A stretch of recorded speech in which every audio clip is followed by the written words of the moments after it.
মুখে কালি অনৈতিক বহিষ্কার মানি না মানব না লাখো টাকার মাপের না দিয়েছি তো রক্ত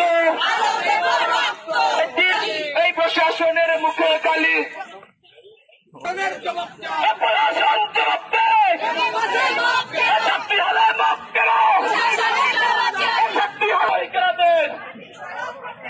প্রশাসনের বহিষ্কার আদেশ ক্যাম্পাসে মাপ কেন এই শক্তি হলে হামলা কেন এই প্রক্টর মানি না নারী মানে হানি না অবিলম্বে প্রক্টরকে মানি না মানছি না